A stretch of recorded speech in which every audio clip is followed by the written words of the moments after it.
Ok, bueno, buenas tardes, buenas noches, donde quiera que se encuentre todos, bienvenidos al Seminario Internacional de Matemática. En la tarde de hoy contamos nuevamente con la presencia de Wilfredo Urbina. Wilfredo es profesor jubilado de la Universidad Central de Venezuela y miembro de la Asociación Matemática Venezolana. Actualmente es profesor en la Roosevelt University en Chicago. Y bueno, ha sido un colaborador activo, súper activo de esta casa. Lo hemos tenido en varias oportunidades, si no me equivoco. Esta es la tercera vez que No, la tenemos a segunda. Wilfredo, la segunda. Gracias por la corrección. Que lo tenemos en el seminario. Y bueno, en el aspecto personal, fue mi profesor de teoría de la medida hace ya unos cuantos años. Fue director del posgrado en la central y bueno, muy activo. Pues se jubiló, creo que como profesor titular ya hace varios años y bueno, reside en Estados Unidos desde hace ya bastante.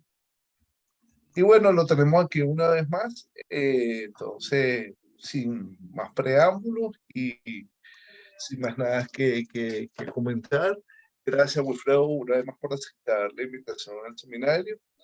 Y los dejo entonces con esta charla titulada Convergencia LP, polinomios ortogonales. Adelante, Wilfredo.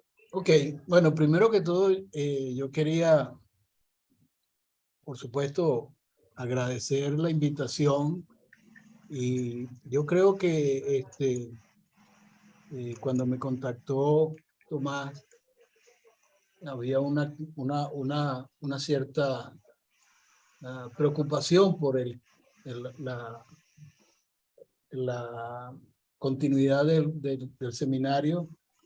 Y yo creo que es muy importante que, bueno, quizás hay que hacerlo en una periodicidad mayor, pero yo creo que este esfuerzo no se debe quedar así, y que ha tenido grandes logros y es realmente es muy placentero ver viejos amigos, aunque sea a través de la pantalla de una computadora.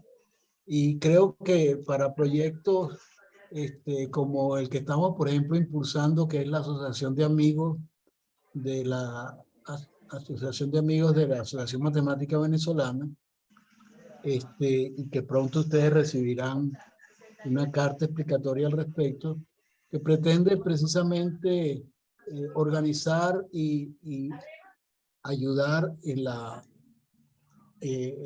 a coordinar que la diáspora matemática venezolana tenga una incidencia y ayude a mantener la actividad matemática en Venezuela.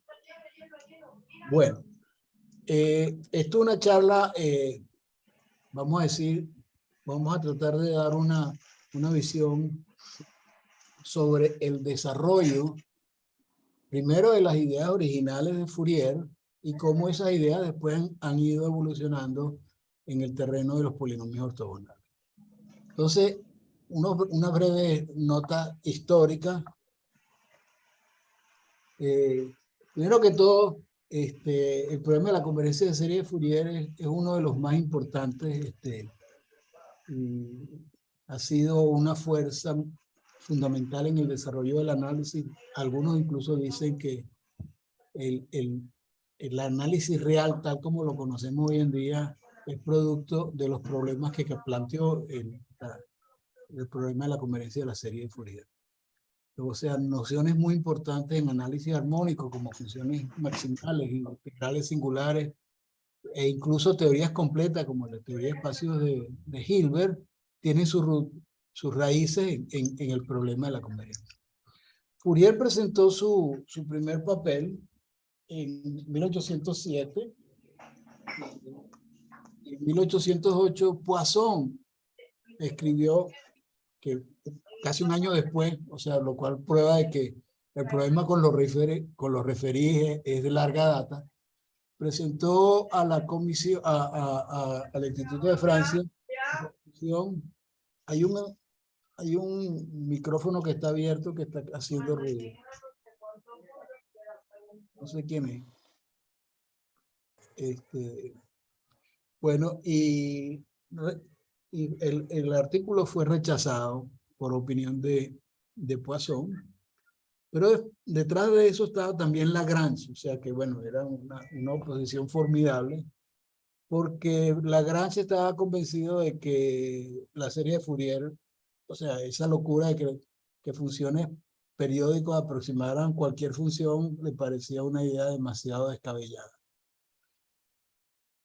Sin embargo, bueno, el problema de modelar el flujo del calor era un problema que estaba en el ambiente, y en 1811 el Instituto de Francia anuncia una competencia al respecto.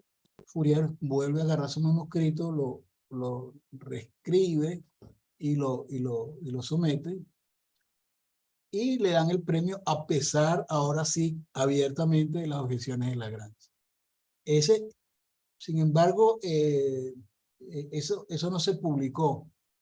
Él ganó el premio, pero el trabajo no fue publicado. Y fue apenas en 1822, cuando Fourier era el secretario perpetuo de la Academia de Ciencias, que logra publicar su monografía. O sea que esas historias son...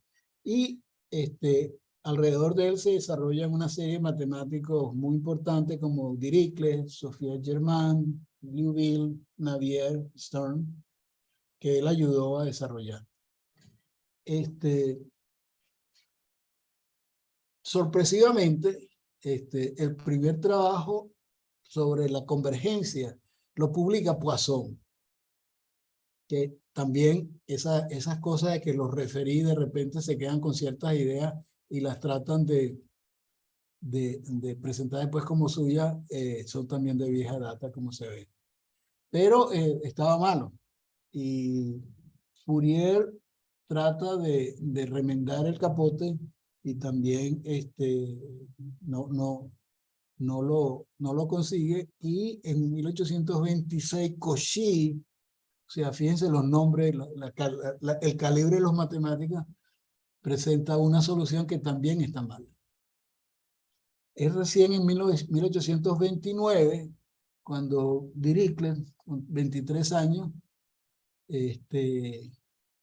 da una primera prueba formal, correcta, y claro, él pide, y esto digamos, básicamente, por ejemplo, cuando uno da el curso de ecuaciones diferenciales parciales, este es el tipo de teorema que se ve, que pide cierta regularidad. Él pedía que fuera monótona a pedazos en un intervalo cerrado y acotado.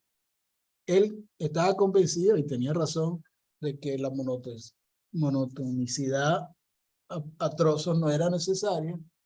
Hoy en día lo que se pide es que sea continua a trozos, diferenciable a trozos con derivada continua. Con esa regularidad se puede probar. Y la prueba de hoy en día es básicamente las ideas de Dirichlet. Y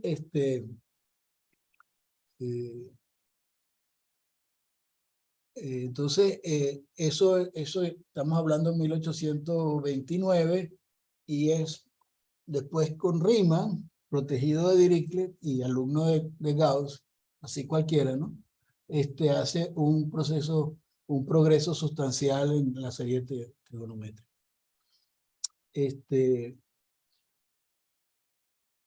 Y los siguientes 60 años, bueno, se abre todo un campo, y ahí hay problemas muy serios, entre otros, precisamente, que la integral de Riemann no es la adecuada para poder atacar todos los problemas. Ahora bien, dado, como vamos a ver, que el núcleo de Dirichlet, que es el que representa las sumas parciales, que es lo que uno tiene que estudiar para ver la convergencia, no tiene buenas propiedades, se empiezan a aparecer alternativas como la sumabilidad Abel y la sumabilidad Cesaro, Y también la convergencia, lo que en los libros de mediados del siglo pasado se hablaba la convergencia en medio, que bueno, hoy en día es más usual utilizar la convergencia en L2. Por supuesto, la convergencia en L2 de la serie de Fourier es la raíz de la teoría de espacios de Hilbert. Bueno, y finalmente, claro, una vez que uno hace L2, la pregunta de la convergencia en LP es la natural, digamos, para P distinto de 2. Pero, claro, desde el punto de vista de análisis funcional, estás pasando de un espacio de Hilbert a un espacio de Banach. Entonces, todas las ventajas de la ortogonalidad y de la geometría que hay en un espacio de Hilbert la pierde, y por eso el problema es muchísimo más complicado. En ese contexto es que aparece la noción de la función conjugada, y una de las cosas que, si logro explicar correctamente, es cómo entra la función conjugada, la noción de función conjugada en este juego, y por qué se necesita estudiar la acotación LP. Marcel Ries probó la existencia de la función conjugada formalmente y su continuidad LP en 1927 usando métodos complejos. Como vamos a ver, la función conjugada se extiende de manera natural a la transformada de Hilbert, o lo que se llama la función conjugada no periódica, en todo R, y de ahí, bueno, se desarrolla algo que, bueno, en la charla anterior yo hablé con más detenimiento, que es toda la teoría de integrales singulares. Primero se pasa a RD, y entonces ahí aparecen las transformadas de Ries, y se llega a la teoría, a mediados de los 50, la teoría de Calderón-Zimmer. Ok, entonces vamos a lo concreto. Tomamos el sistema trigonométrico, vamos a utilizar la representación compleja, y por supuesto es una cuenta muy sencilla, que esos operadores que esas familias son ortogonales, pero no ortonormales, ¿no? Entonces, bueno, como siempre, uno que hace, toma una función que sea al menos integrable y define el coeficiente de Fourier. Estamos trabajando en la forma compleja, entonces el producto interior es con la clausura, con el conjugado, y de ahí aparece la serie de Fourier. Claro, una cuenta que es muy bonita y muy sencilla, pero que es clave en todo esto, es que la suma parcial, como la suma parcial va de menos n a n, tú metes la representación del coeficiente de Fourier, intercambia, y esto no tiene ningún problema porque estamos haciendo una suma finita, y aparece este núcleo, que es una cuenta un poco tricky, como dicen aquí. Se puede llegar a esta representación de el núcleo de Dirichlet. El núcleo de Dirichlet es par porque, por supuesto, es cociente de dos funciones impares. La integral de A1, cosa que es muy buena, está acotado superiormente, pero la cota crece con n y tiene una cierta decaída, pero, y esto es de las peores cosas que tiene el núcleo de Dirichlet, es no negativo. Ok. Bueno, entonces, la convergencia L2, vamos a hacer un crash course en teoría de espacio de Hilbert. Uno quiere probar la convergencia en L2, es decir, que las sumas parciales, esta integral tiende a cero cuando n tiende a infinito. Pero eso sale precisamente de que el sistema trigonométrico es completo en L2, es decir, no hay ninguna función que no sea nula, que sea ortogonal a todas ellas. Y eso es equivalente a que la identidad de Passerbar se cumpla, y una vez que tienes la identidad par cerebral es pan comido, porque entonces si tomas la norma Sn de f menos f al cuadrado, eso es la norma de F2 menos la suma al cuadrado de los coeficientes, y como ya sabes que par cerebral se cumple porque el sistema es completo, bingo, ya está. O sea que aquí es clave, claro, y en este cálculo es clave precisamente que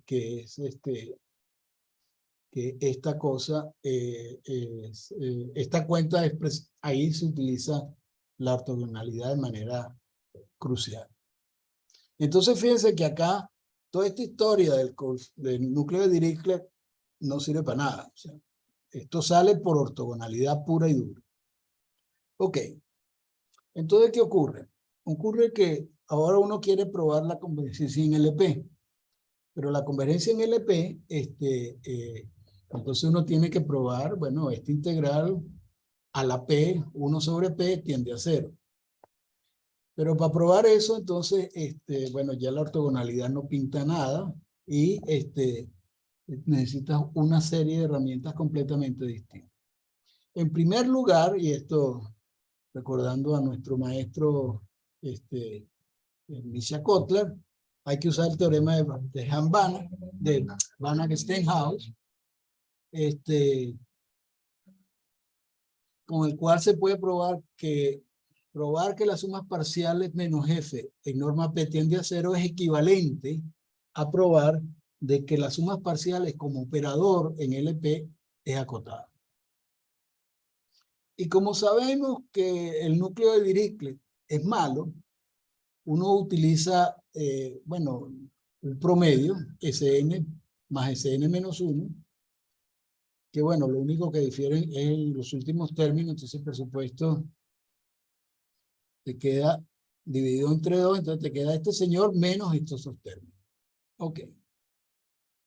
Entonces, sin embargo, fíjense que aquí hay una cosa que es muy interesante, que una cosa que molesta mucho también del núcleo de Dirichlet es que queda este n más un medio acá. Eso, en cambio, cuando uno utiliza el sostenido, este promedio, que toma el promedio de los núcleos de Dirichlet de n y n más menos 1, por la fórmula haciendo un cambio de variable, aparece la fórmula del seno, de la diferencia del seno, y entonces te quedan estos dos términos. Pero, y esto es lo interesantísimo, queda este señor, y que es muy similar a la diferencia que aquí están es coseno de nt y aquí seno de nt. Y te queda un seno de nx y un coseno de nx, simplemente por la fórmula. Estás utilizando, estás haciendo un cambio de variable y estás poniendo aquí n de x menos t, ¿no? Y aquí está tangente de x menos t. Entonces resulta que este objeto,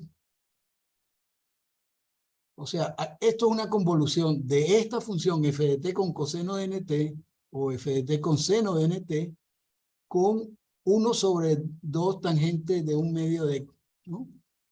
Y esto es una convolución con un núcleo que no es integrable. Y eso es exactamente la función conjugada. Ahí aparece la función conjugada de manera natural. Claro, aquí la función conjugada se la estamos aplicando a f por el coseno de nt y aquí a f por el seno de nt. Entonces, ¿qué ocurre? Bueno, ocurre que si tú puedes probar, como lo hizo Riz en el 27, de que la función conjugada existe en casi todo punto y es continua en LP, entonces la convergencia de Sn es pan comido. Es de Sn por lo siguiente. Eso, porque si tú metes acá, entonces, esto es una constante, está acotado por 1, esto está acotado por 1, y esto es la norma LP está tratando de probar de que el SN sostenido en norma P es acotado, ¿no? Esto es la norma LP de f de t coseno de nt, norma P, y lo mismo acá. Esto también está acotado por 1, y después esa norma, por supuesto, f por coseno o f por seno está acotado por f, y entonces sale la norma LP. Entonces, conociendo que la función conjugada norma LP está acotada por la norma de f, entonces uno obtiene que esto es contenido, y es fácil probar que la diferencia entre este señor, entre Sn sostenido y Sn, es menor que igual que f en norma 1 y por lo tanto en f en norma P. Acuérdense que estamos en un dominio acotado. Por lo tanto, entonces, finalmente se llega a esto. Claro,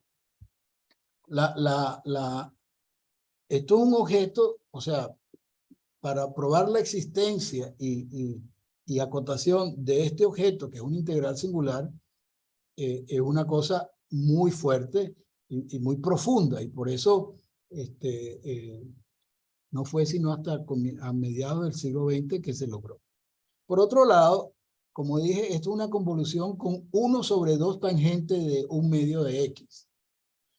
Ahora, 1 sobre 2 tangente de 1 medio de x es similar, es cerca de 0, que es donde está la singularidad de la tangente, es como 1 sobre x. Por lo cual, entonces, aparece de manera natural la transformada de Hilbert, que integrando en todo R, y haciendo la convolución con 1 sobre x, que es no integrable. Entonces hay que tomar el valor principal, que lo que quiere decir es que uno integra sobre el dominio cuando i es mayor que epsilon, y después toma epsilon teniendo a 0. Como ya dije, esto se puede extender a la transformada de Derry y de ahí viaje a Calderón-Simons. Una teoría muy bonita, muy difícil técnicamente, porque estas cosas existen porque hay cancelaciones, y fíjense que aquí este dominio es simétrico. Entonces, ningún argumento que tú quieras meter valor absoluto adentro funciona, porque mataría la cancelación. Entonces esto, como decía mi querido tutor Eugene Phelps, es una flor de invernadero. Es una cosa que hay que tratarla con muchísimo cuidado. Pero bueno, aquí hay un overlap con la charla anterior, porque la charla anterior yo lo que estaba interesado era generalizar estas nociones de integrales singulares con respecto a la medida de Gauss. Pero ahora lo que queremos es irnos a los polinomios ortogonales. Bueno, los polinomios ortogonales clásicos, hay 3 grandes familias, que son Jacobi, que contiene a su vez que es polinomios ortogonales respecto a esta medida, 1 menos x a la alfa, 1 más x a la beta, en el intervalo menos 1, 1.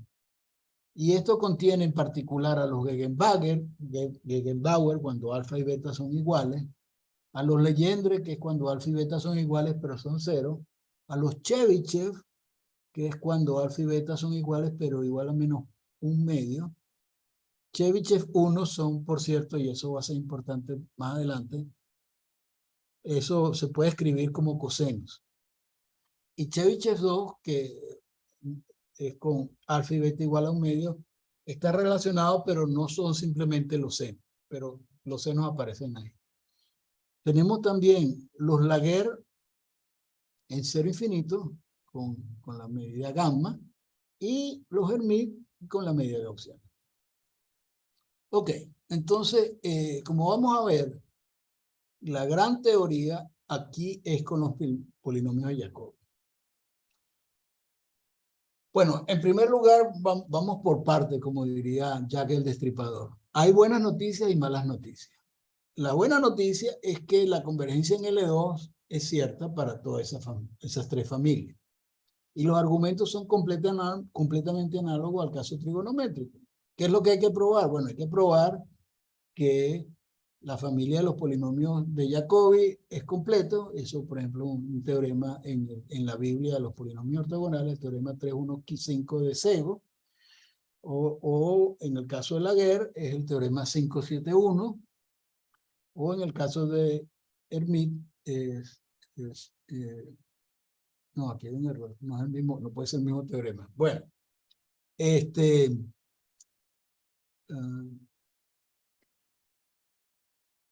entonces, son exactamente los mismos argumentos para cualquier expansión respecto a estos polinomios. Vamos a verlo con más cuidado. Entonces, el gran problema es precisamente la continuidad LP. Ok, entonces, ese problema lo agarró por los cachos Harry Pollard en una serie de papers entre 1946 y 1949. Y él empezó pasito a pasito. Empezó primero con el caso de Legendre, que es precisamente cuando no hay peso, es simplemente la medida de Lebesgue en menos 1,1. Y después se lanzó otro artículo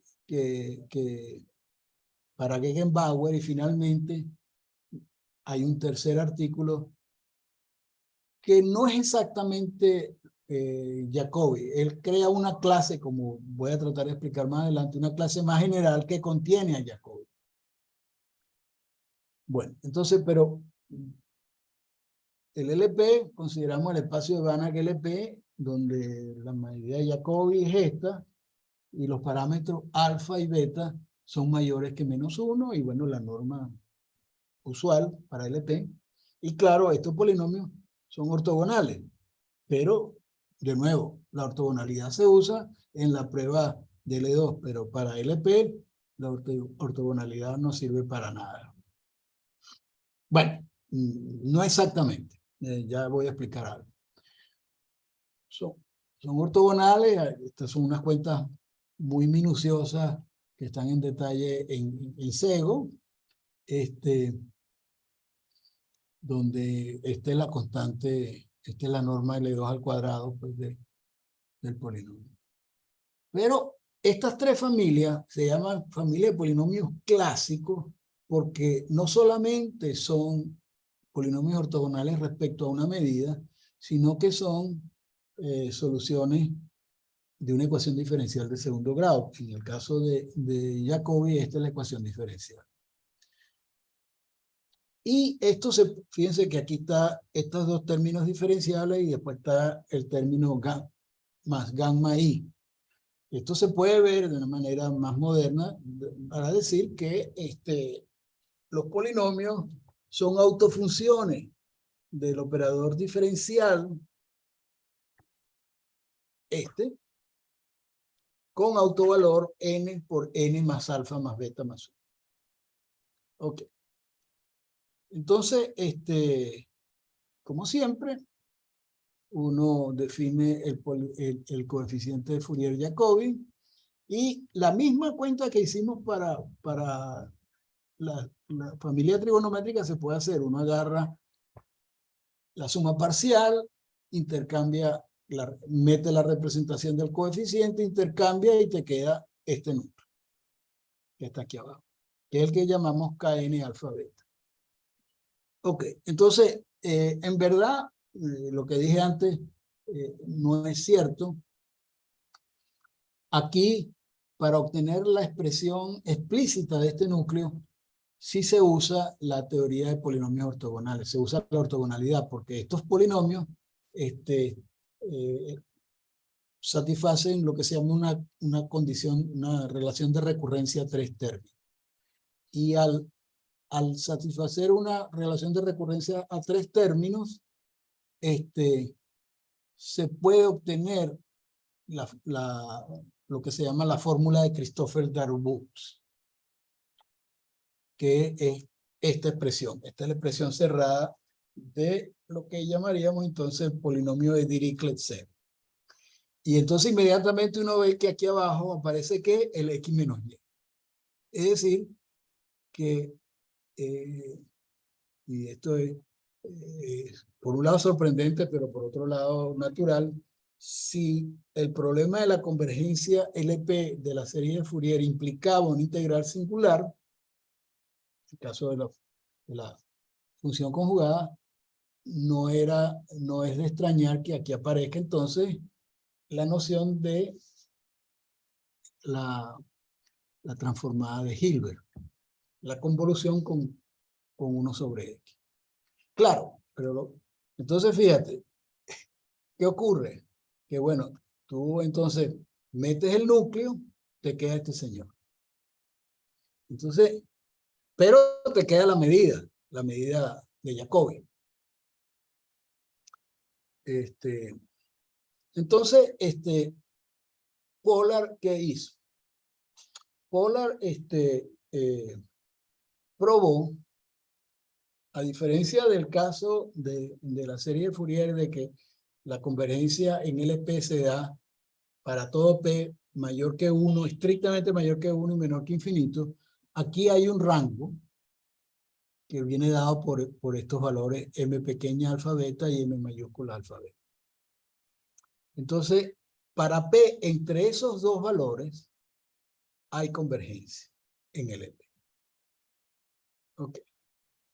Entonces, vamos a enfrentar el problema muy similar a como en el caso trigonométrico, que es que yo quiero desglosar este integral de manera de poder usar la continuidad de la transformada de Hilbert.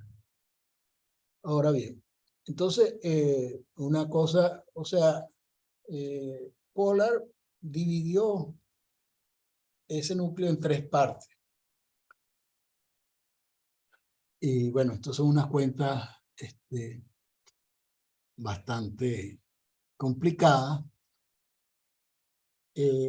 donde hay una parte que es simplemente, que es una parte no singular, y esa es sencilla porque ahí uno utiliza la cotación, se conoce la cotación de los polinomios de Jacobi en la norma LP de eso. Entonces el T1 no es problema, y T2 y T3 son simétricos. Lo que no está cambiando son las posiciones de X y Y. Y además, él da explícitas condiciones de los coeficientes alfa n y beta n que están allí. Este es alfa n y este es beta n. Y prueba que en efecto, a pesar de la monstruosa representación que hay allí, eso se puede acotar por una constante que depende solo de alfa y beta. Ok. Entonces, eso es la decomposición de Pollard, que Vicky, que Yamilet la conoce muy bien, la utilizó en un trabajo de ella, que me voy a referir más adelante. Y de nuevo, para probar la convergencia, entonces lo que por Van Steinhaus, eso es equivalente a probar la acotación de las sumas parciales. Entonces, como dije, hay esta acotación puntual para los polinomios de Jacobi, y con eso se controla el término T1. Y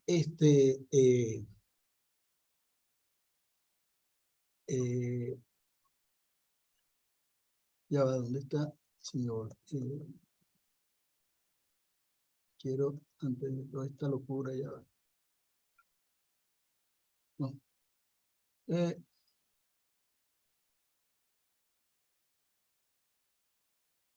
Si ustedes ven, yo pensaba que lo había escrito, pero si ustedes sustituyen el núcleo de Dirichlet-Sego acá, entonces ven que esto se está integrando en Y, hay un término que aparece en X y te aparece el FPN de Y en un caso y el FY PN más 1 de Y en el otro término. Que si ustedes lo piensan, es exactamente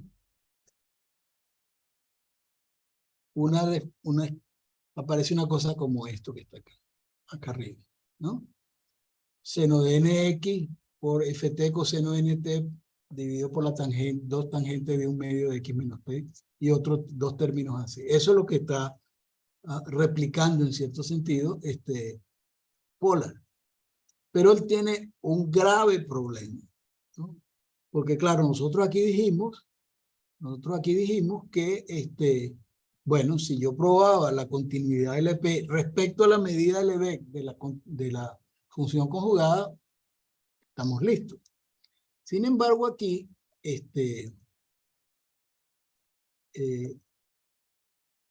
tengo otra medida. Tengo la medida de Jacobi acá. Entonces, el problema de fondo allí es que entonces habría que conocer la continuidad LP de la transformada de Hilbert, no solo respecto a la medida de Lebesgue, sino respecto a la medida de Jacobi. Entonces, bueno, yo voy a saltarme un poco esta parte. Él hace, para evitar o evadir ese problema, que él no conoce la continuidad de la transformada de Hilbert respecto a otra medida que no sea la medida de Lebesgue, hace una construcción, una prueba muy complicada, ¿no? Donde, y bueno, también se oscurece porque él habla entonces de una familia de pesos. No está hablando solo de Jacobi o de Gegenbauer, sino una familia de pesos que satisfaga todas estas propiedades. Y lo más importante es la propiedad 7, porque si se prueba de que este señor está en LP, entonces se puede probar la continuidad. Entonces él introduce esa clase de pesos donde la medida de Jacobi y la medida de Gegenbauer por supuesto existen, que se llama la clase B, que si ustedes ven acá es básicamente la medida de Jacobi, pero con una función aquí que puedes perturbar con ciertas condiciones sobre T.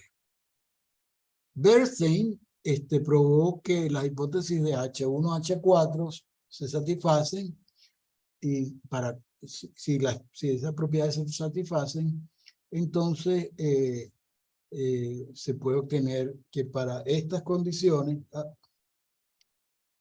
para P entre estas dos cosas, se tiene que este operador es LP continuo. Y ese es el esquema que utiliza Pollard, básicamente, en el caso de Gegenbauer y después en el tercer artículo en el caso de Jacobi. Como digo, el problema de bulto aquí es que no se conoce la continuidad de la transformada de Hilbert para otras medidas. Esto, desde el año 63, Mackenhoff, que es un alumno de Stein, había estado trabajando en análisis armónico respecto a polinomios ortogonales, primero los de Gegenbauer, y precisamente este problema es porque en definitiva Pollard prueba la continuidad LP a través de todos estos subterfugios y desvíos y qué sé yo, con lo cual eso evidentemente está indicando que la transformada de Hilbert debe ser continua respecto a la medida de Jacobi. Entonces, eso es una de las motivaciones de lo que hoy en día es todo un área en análisis armónico que se llama la teoría de pesos AP, iniciada por Mackenhoff y Richard Whedon para la transformada de Hilbert y para también la función maximal. Y ese es el problema. El problema de la teoría de pesos es para qué cosas puedo poner adicionales, qué medidas puedo poner de manera que tenga continuidad LP, la transformada de Hilbert y la función maximal. Ok, Pollard también probó que si P está fuera del rango, eso no hay convergencia. Y Newman y Walter Rudin probaron que tampoco en los extremos, esos valores, hay convergencia. Bueno, estas condiciones parecen muy raras, pero por ejemplo, si uno pone alfa y beta igual a -1, que es el caso Chebyshev, que recuerden, era el caso de los cosenos, en Chebyshev aparecería en la serie de Fourier de los cosenos, cuando se ve que entonces este señor, a ver, ¿cómo es?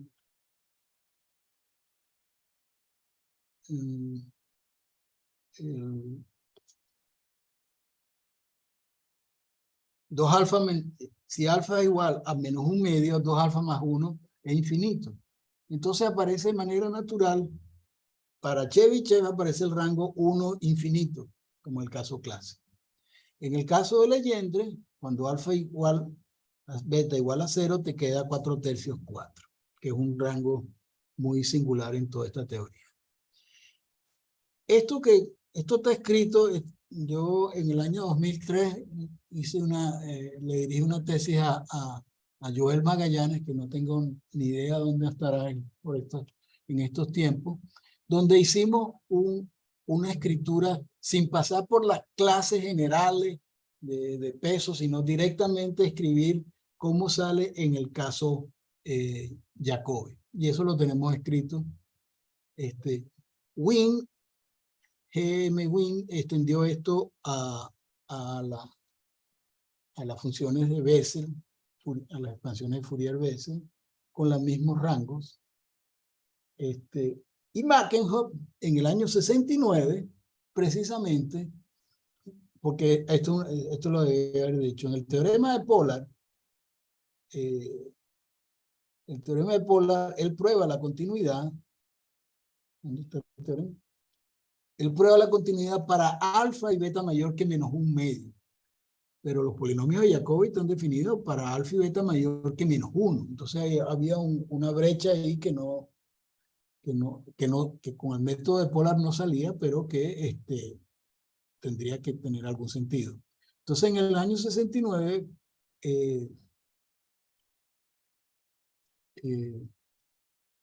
Mackenhoff obtiene,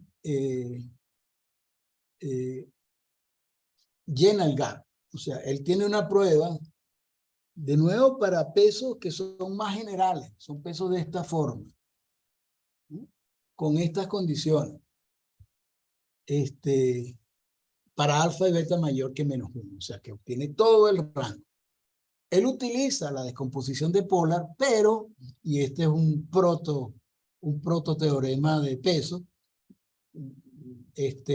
prueba que la transformada de Hilbert con respecto a pesos de esta manera, pesos potencia, es continua.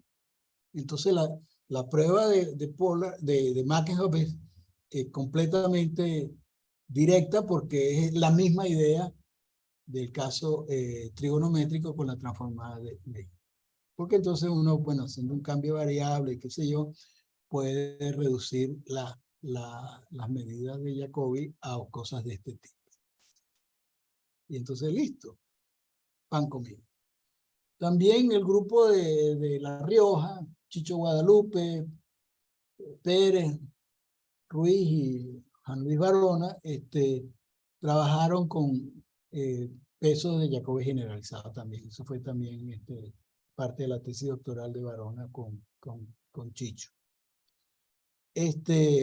Entonces, digamos, aquí queda uno, por lo menos resulta que la descomposición de Pollard es cierta para cualquier familia de medidas con soporte compacto en -1.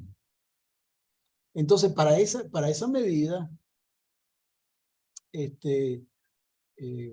si es absolutamente continuo respecto a la medida de Lebesgue y el peso es un peso de Mandelbrot, listo, la prueba es inmediata respecto a este esquema. En todo caso, un poco más general, si yo lo tengo en un dominio general, y tengo los polinomios ortogonales respecto a esa medida en omega,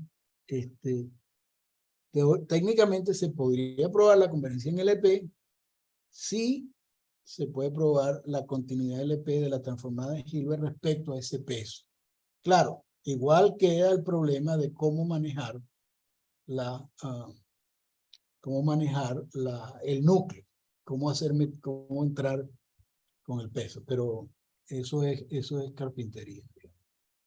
Pero ese es lo que quiero, es que se queden con la idea de cómo la existencia de continuidad de la integral singular es el hecho determinante para esto. Bueno, respecto al caso Hermite y Laguerre, bueno, esto es un review muy rápido del caso de Hermite.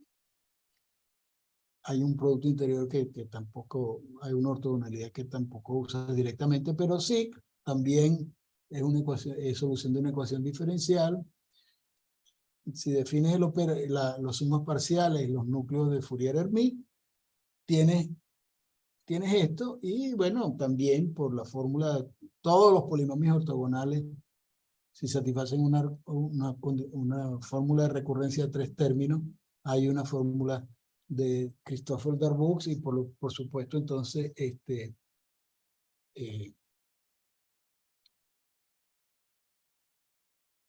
aparece el X menos Y abajo, entonces aparentemente de nuevo aparece la transformada de Hilbert. Sin embargo, en este caso, resulta que es fácil de ver, o sea, resulta que es muy conocido en la teoría de polinomios ortogonales que los polinomios de Hermite se pueden conseguir como límite de los polinomios de Gegenbauer cuando hago tender el parámetro lambda a infinito.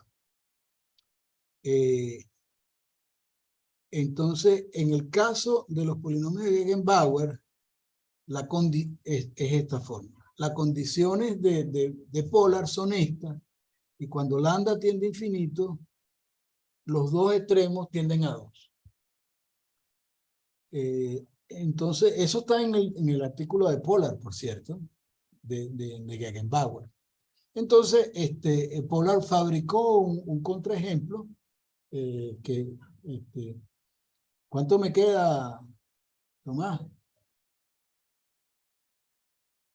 ¿Aló? Bueno, sí, aquí estoy. Es que estaba muteando. Son las Digamos, 2 ya. Son las 2 ya. Yo creo que más o menos en 10 por ahí sí voy a ir cerrando.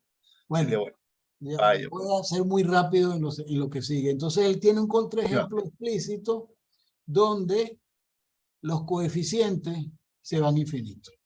Y por lo tanto, entonces las sumas parciales no pueden ser finitas. Entonces, como por Van Eyck-Steinhauer las sumas parciales tendrían que ser acotadas, entonces para este contraejemplo eso no sirve. Como hay una conexión entre Hermite y Laguerre, y también hay una fórmula límite. Esta fórmula límite la usamos en la tesis doctoral de Edward, y para otras cosas, pero son muy importantes. Entonces, de nuevo, en el caso de Laguerre, las condiciones, cuando beta tiende a infinito, los dos extremos tienden a ser a 2, o sea que no hay continuidad sino L2. Lo cual es muy paradójico porque, uno tiene que uno puede probar tanto para Hermite como para Laguerre que el LP respecto a las medidas correspondientes, los polinomios son densos en esos espacios. Pero uno puede decir entonces que cada vez que tomas un entorno puedes conseguir un polinomio en expansión de Hermite-Laguerre, pero ese polinomio no es la suma parcial de la serie de Fourier correspondiente. Bueno, aquí voy a matear esto. Cosas más recientes es el caso de los polinomios ortogonales de Sobolev, que son polinomios donde uno define un producto interior respecto a una medida, no solo entre las funciones, sino también entre las derivadas, hasta cierto orden. Y por supuesto, uno puede definir entonces la norma LP de manera similar. Entonces, acá, estas medidas pueden ser discretas, todas son discretas, o todas las medidas son continuas, o el discreto continuo. Entonces, la teoría de polinomios ortogonales de Sobolev empezó en los 90, en el 91, un artículo de Isserles Koch, Noncer y Sancerna, que ahora está en la Universidad Carlos III, y se ha desarrollado de manera muy extensa. Marcellán y Su tienen un buen review. Bueno, entonces en particular, por ejemplo, uno puede considerar el caso de dos medidas solamente. O sea que uno considera solo la primera derivada. Nosotros con Pijeira, González, un alumno de Pijeira y Marcellán, hicimos el caso discreto continuo, es decir, que la medida la mu1 es discreta y la mu2 es continua. Y bueno, hay toda una teoría que no voy a entrar. Acá de nuevo aparecen los polinomios de Jacobi porque, bueno, eso también es cierto en el caso de Laguerre o Hermite, pero como Laguerre y Hermite, incluso en el caso clásico, no hay convergencia en LP, es muy aventurado tratar de hacer algo en el caso Sobolev. Pero, bueno, por lo menos esa es mi opinión, pero parece que hay otras opiniones. En todo caso, si tú tienes un polinomio de Jacobi, la derivada es un polinomio de Jacobi, pero de un orden distinto. El alfa y el beta cambian.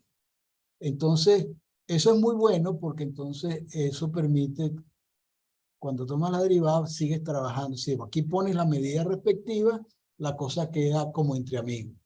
Esa idea la explotó Jean Millet con un estudiante de ella y con Marcellán. Y después hay una serie de trabajos que ya, bueno, ya me mandaron acá ya, que tienen que ver con lo que se llaman pares coherentes. En el caso Jacobi, está el teorema de Ciauri y Mingue, que son también gente del grupo de La Rioja, que para pares coherentes de medida obtienen resultados con ciertas condiciones. Y lo dejo hasta aquí. Estas son las referencias. Estos son los artículos, son artículos muy recientes, del 19, del 20, de Ciauri Mingue. Este es el artículo de nosotros con Pijeira. ¿Dónde está?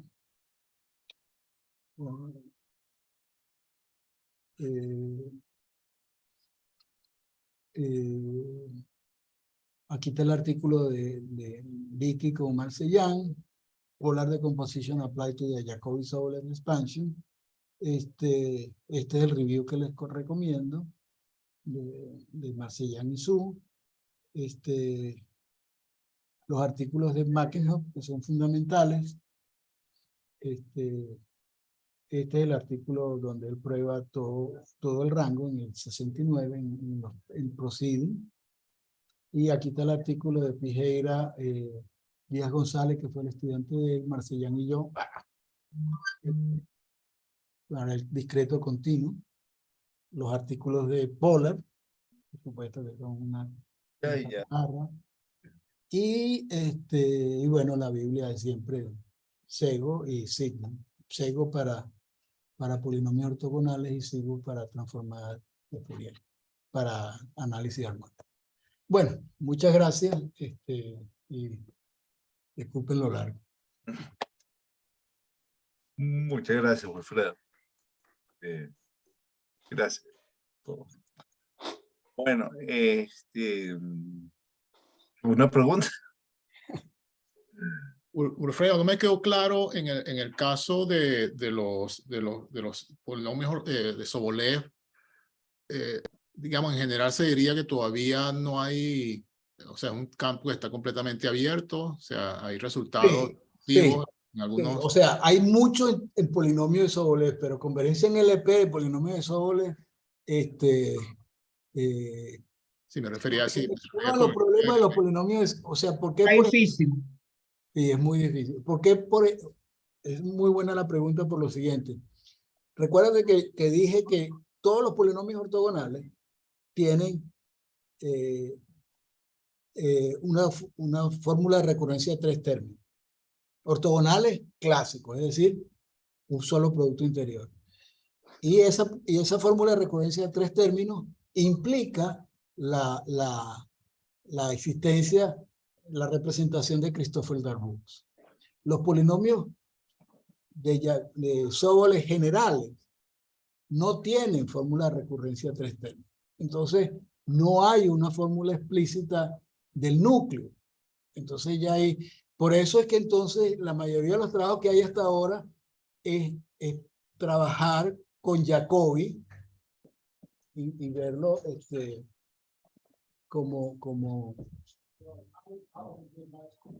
y verlo como un caso Sobolev.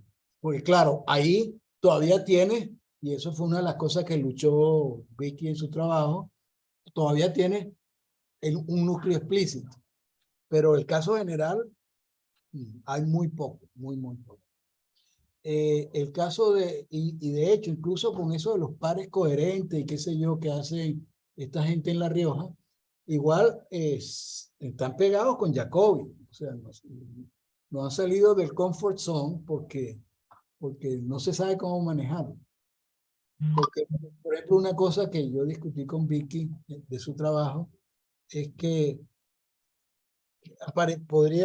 uno tendría que trabajar no con integrales singulares, sino con una cosa que se llama hipersingulares. Y bueno, ahí las cosas son bastante... Debo agregar una cosita. Un campo ahorita abierto, el que consiga la vía, que avise.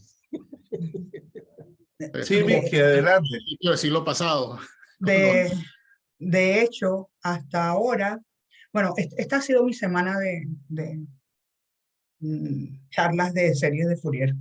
En el seminario de acá de la universidad habló Paco precisamente del trabajo de ustedes, una parte, esta semana. Y lo que les puedo decir es que los últimos resultados, lo más reciente, es precisamente ese trabajo de Wilfredo. De la ortogonalidad Sobolev se puede clasificar en 3 grandes grupos.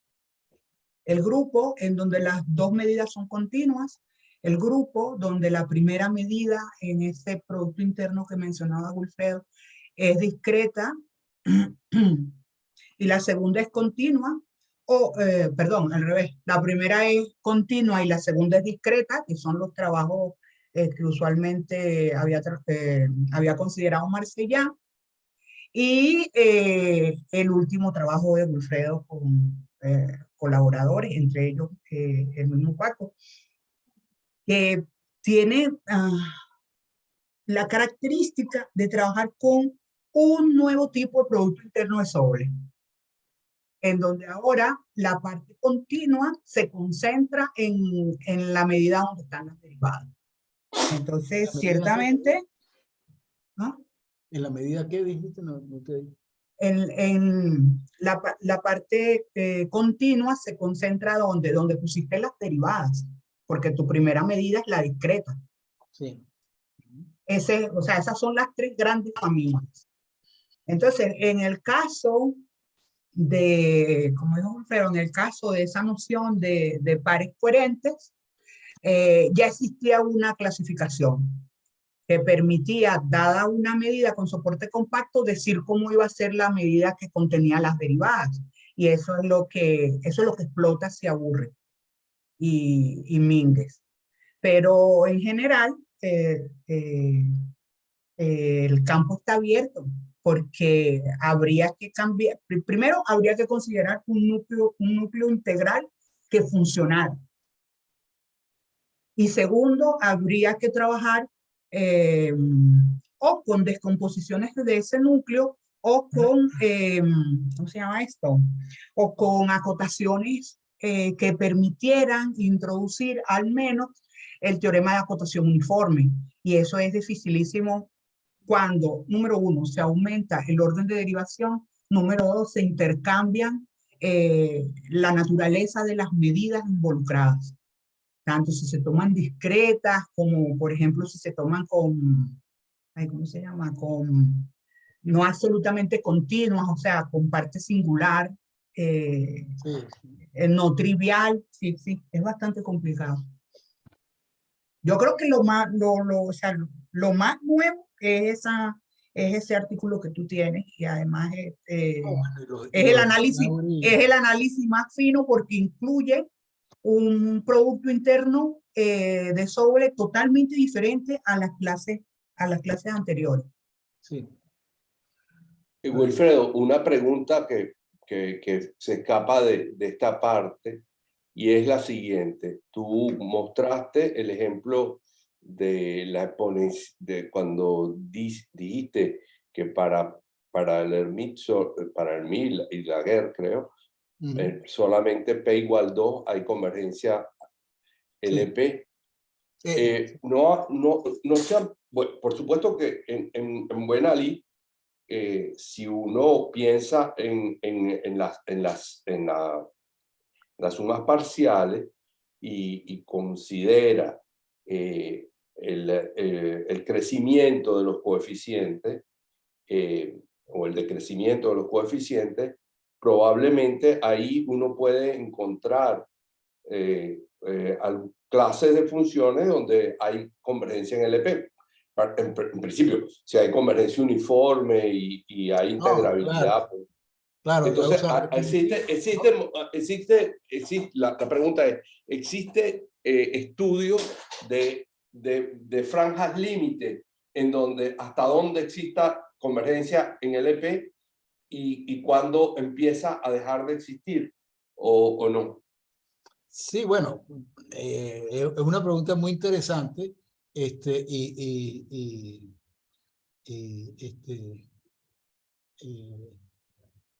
por supuesto, en el caso, como buenos polinomios, si tú tomas polinomios, la serie de Fourier de los polinomios en cualquiera de esas expansiones de polinomios, terminan siendo, se pueden expresar en polinomios, y con los polinomios no hay problema. Entonces, por ahí, por lo menos se empieza por ahí, pero hasta dónde se puede llegar, no sé. Pero claro, tu pregunta es muy interesante porque fíjate que el contraejemplo de Polar son funciones que crecen muy rápido hacia infinito, ¿no? Claro. Entonces, sí, por eso yo pensaba, si uno lo ve dentro del marco de las funciones de Hermite, que son autofunciones de la transformada de Fourier, entonces en cierto sentido, y creo que Mitchell alguna vez habló de eso, del trabajo de Mackeno en ese sentido, es decir, que quizá haya clases, llamémoslo entre comillas, de Sobolev, dentro de ese, pero en el L pequeña, ¿no? En el LP chiquita de los coeficientes, sí, habría caracterizar la clase de coeficientes donde este problema, donde este problema de que ¿dónde está? Donde este problema no ocurre. Exacto. Sí, eso, una clase de convergencia LP para la expansión. Eso Sí, Una sí. pregunta muy bonita, muy interesante. Sí. Y lo decía porque nosotros, cuando estudias la expansión de la gaussiana multidimensional, los ejemplos en donde no hay convergencia son cuestiones de crecimiento rápido. Es decir, de crecimiento rápido de los coeficientes. Entonces, probablemente ahí hay un balance, ¿no? Entre el crecimiento Claro. rápido y el crecimiento de la función. Y bueno, no sé, me llamó la atención. Ya Sí. tú me lo habías contado hace mucho tiempo, esto del P igual 2, pero Sí, sí. lo recordé Es que y me pareció muy bonito. eso está en la introducción del libro, del artículo de Pollard de Gegenbauer. Entonces, pero, y bueno, esa es una idea muy profunda porque, como dije, el, esa idea, lo que por ejemplo hicimos en la tesis doctoral de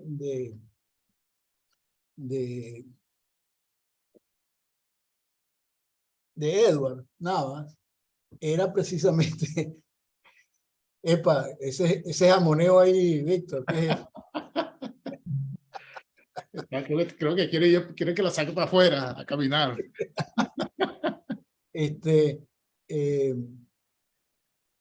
Eh, ahora perdí, como decía mi mamá, se me fue la onda ahora. No, en la tesis de Edward. Decías que La tesis de la tesis Edward de Edward. era precisamente como hay estas fórmulas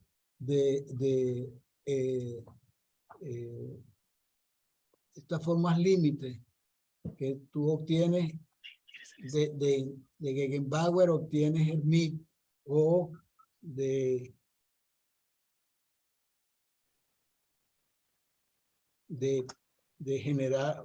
polinomios de Jacobi generales con ese cambio de variable obtienes Laguerre. La pregunta era si tú conocías la continuidad de los Jacobi para las integrales singulares. Nosotros hicimos para integrales singulares y para las funciones de Littlewood-Paley, si de la continuidad en Jacobi uno puede obtener la continuidad en LP de los operadores correspondientes, y la respuesta es sí. No fue tan sencillo, pero la respuesta sí se puede obtener. O sea que estas relaciones son muy interesantes, pero precisamente por lo mismo hace el colapso hacia P igual a 2 en las fórmulas de Pollard. Pero sí, eso es una cosa que se podría explorar, o sea, una clase de convergencia.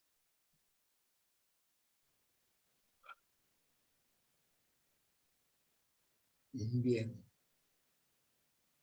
¿Hay alguna otra pregunta o comentario? No, yo nada más tengo un comentario petición. Por favor, profesor Wilfredo, comparta esas láminas que quedaron muy bonitas, quedó muy bonita esa presentación. Ok. Déjame corregirle un par de cosas porque me di cuenta, porque es que yo lo tenía, yo no sé dónde lo puse, o sea, que aparecía la descomposición en el caso de Jacobi, que era análogo al caso trigonométrico. Y entonces, claro, pero lo que pasa es que tiene la medida aquí y ahí es donde se le enredó el papagayo a Pollard, que claro, es un tremendo matemático y a pulmón logró la Exacto. continuidad, probar la convergencia. Y claro, lo que yo me imagino que Mackenhoff, como lo decía antes, se dio cuenta fue que, bueno, si se logra probar es que implícitamente la transformada de Hilbert tiene que ser continua respecto a esa medida. No hay otra manera. Cosa que me parece genial, ¿no? Cómo evolucionó.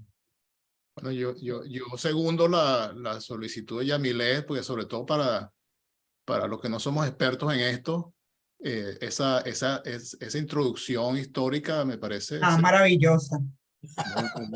bueno, compártelo. Ustedes saben que Fourier se murió sintiendo frío. calentaba su habitación, la calentaba a 40 grados porque así en pleno verano se congelaba y murió prácticamente sancochado. A 40 grados centígrados. La mantenía. Sí, no, él prendía, tú sabes, en pleno verano prendía no podía vivir, sentía frío profundo cuando hacía calor fuerte en el verano francés. Pero yo les recomiendo que lean la biografía de Fourier porque es realmente un personaje. No solo desde el punto de vista matemático, que están todas esas cosas que mencionó Wilfredo, tan bonitas que Wilfredo dijo y que son producto del pleito en la academia, pero también políticamente, porque fue robesperiano, después fue Napoleón. Sí, después se convirtió a Napoleón. Exacto. Bueno, es realmente impresionante.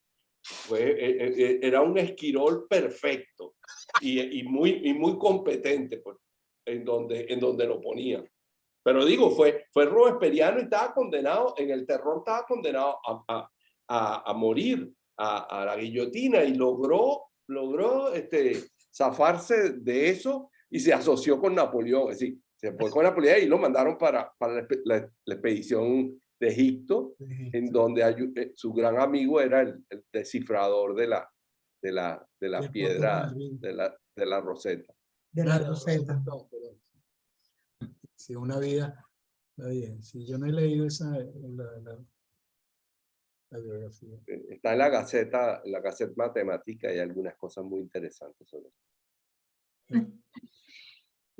¿Hay alguna otra pregunta? Si no, comentarios, sino para agradecer a Wilfredo. Muchas gracias, Wilfredo, por la charla, excelente charla. Un placer y yo realmente hago votos porque este seminario se mantenga. Yo creo que es un espacio para reencontrarnos, para discutir y también para mirar la matemática que cada uno hacemos y que eso yo creo que es importante al corto, mediano y largo plazo. De nuevo les digo lo que dije al comienzo, recibirán próximamente una carta de presentación de la Asociación de Amigos de la AMB, con la cual los vamos a martillar anualmente para pagar no solo la membresía de la Unión Matemática Internacional, sino también de UMALCA y financiar actividades en Venezuela. Esos son los 3 objetivos fundamentales que tenemos para él. Y ha sido un trabajo muy tesonero de Víctor, que hizo toda la parte legal, tenemos una página web y todo eso está en la carta. Y bueno, una de las cosas que les quiero pedir al seminario, como ustedes tienen una lista amplia de gente, yo les voy a mandar la carta, nosotros la vamos a distribuir a la gente que contribuyó, que nosotros hicimos un crowdfunding hace 2 años, con lo cual pagamos una buena parte de la deuda de la IMO, reunimos más de $3,000. Y entonces a esa lista le voy a mandar, pero como ustedes tienen otra lista, esa es la otra. Claro, usamos la lista del seminario para divulgar. Sí. Yo voy a parar la grabación, pero pido que por favor no se retiren. Solo voy a parar la grabación.